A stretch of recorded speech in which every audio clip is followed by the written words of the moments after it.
Hi, it's Kassy, and I'm here today to share a really fun accidental technique that I found that I like to call black magic. It's really cool, really fun, and you have unexpected results, which I think makes it more exciting. So I'm starting by covering the whole canvas with black gesso.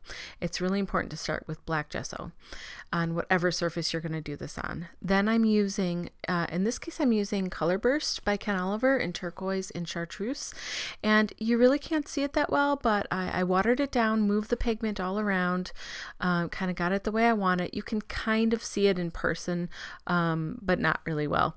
And then you let it dry completely. Okay, once it's dry completely, then you go over it with modeling paste through a stencil. It has to be modeling paste and not gel, because modeling paste is opaque and gel is clear, and so it doesn't have the same effect, okay, that you'll see in a minute. It's really cool, really fun. Another thing to note about this process is that whatever pigment you're going to use, like I use the Color Burst here, whatever pigment you're going to use over that black gesso has to be water soluble, water reactive after it's dried. So that means you put the pigment down, you get it wet, you move it around, you let it dry. Then if you were to get that pigment wet again, it would move around again. Okay, so the Ken Oliver Color Bursts work, dilution sprays work, things like that. Okay, Lindy's Magicals work.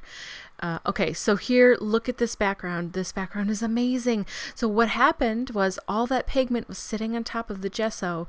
We put the modeling paste down, let it dry, and that modeling paste sucks that color right up through it. So now you have the color that was on the canvas now as the shape of your stencil. Super duper cool. I love it so much. I use it quite a bit, but I just kind of forgot to show people how to do it.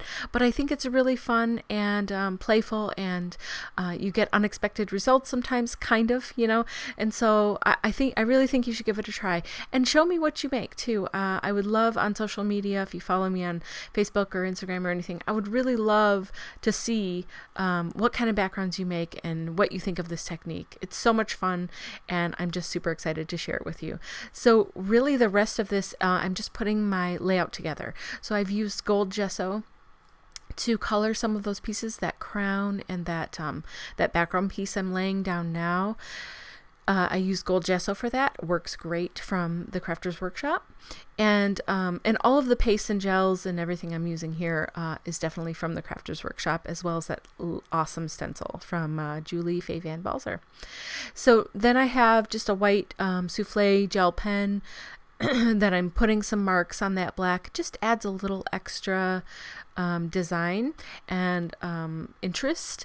I really like doing this a lot in my art journaling, and this canvas kind of feels like an art journal page to me and what I would do in an art journal. But it really all kind of worked together, in my opinion, with this fun background and this really cool black magic technique that I have kind of discovered here. So anyway, the graphite stick I used on the edge of the focal point to help emphasize it, give it a little bit of shading, and then I'm going over with even darker black paint pen. And you could use any kind of black paint pen there. I'm using the souffle markers again just to add some color to her cheeks and her eyes.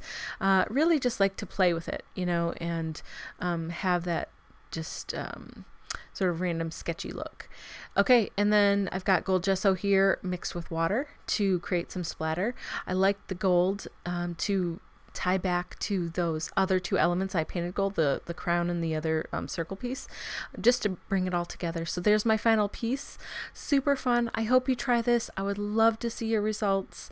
And I'll put a hashtag in the comments so you have somewhere to post that. So thank you so much for watching my video. If you liked it, please give me a thumbs up and maybe consider subscribing to my channel. And don't forget to hit the bell so you don't miss any future videos. Thanks so much for watching, and I really, really appreciate your support.